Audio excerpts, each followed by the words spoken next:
This weekend, of course, has brought bushfires and floods right across the country, Jonathan. Let's start first with Victoria and the bushfire warnings there. What are the areas that are at high risk? Good morning, Fowles. Yes, it was a very hot and windy day right across southeast Australia yesterday, including for Victoria. The good news is that fire weather conditions are now easing this morning across both those states, and that's as a cold front and a cool change move through. So, of course, we do remind residents around the fire areas, particularly to the west of the Grampians and along the Otway Ranges, to keep across the latest information from the CFA and emergency services. But we are now seeing that cool change move through. So, through western Victoria, we are now seeing a few spots of rain come through. We've seen a couple of millimetres around Eden Hope. That's where that Grampians fire is, and the temperatures dropped right back into the low teens this morning. We're now seeing that cool change move across the Great Ocean Road, right into central Victoria and into the Melbourne area as well. We'll see a couple of showers pushing through, but even away from the fire, we are seeing quite a bit of smoke. So if you've been outside this morning in Melbourne, it is quite smoky from that fire to the south of Ballarat.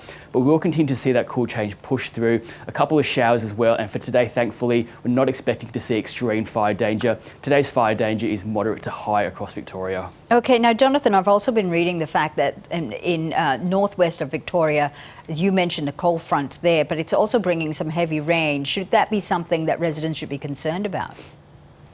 Yes, that's right. So although the cold front is moving through western Victoria, ahead of the cold front through eastern Victoria, and in fact even through parts of New South Wales, we have issued a severe weather warning for damaging winds and heavy rainfall, and that also includes northeastern parts of Tasmania. So this cold front is dragging down a lot of tropical moisture from Queensland, and we are also already seeing some thunderstorms develop about the alpine areas and through the western slopes of New South Wales. We've already seen also strong wind gusts of more than 130 kilometres an hour across elevated Victoria. So we could see through the morning heavy rainfall with 6-hourly totals of between 60 to 80 millimetres leading to flash flooding. And that includes places like Albury-Wodonga and up to places just to the east of Wagga and west of Canberra. So reminding residents across those areas to keep across the severe weather warning today with the potential of heavy rain and damaging winds. All right, so we're talking about rain and winds there affecting in New South Wales as well. What about the total fire ban in some parts of New South Wales?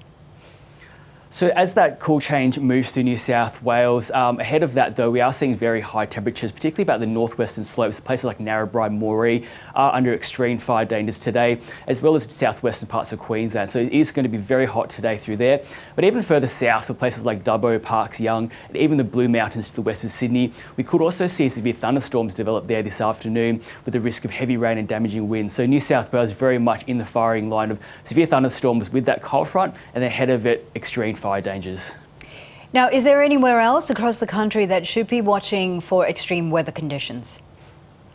Well, yesterday we did see heavy rainfall across southeastern parts of Queensland, including around some of the eastern suburbs of Brisbane. We did see up to 150 millimetres to the southeast of the CBD, and many of those other suburbs like Lytton, Manly did see between 50 to 100 millimetres and 69 millimetres in Brisbane CBD, leading to flash flooding.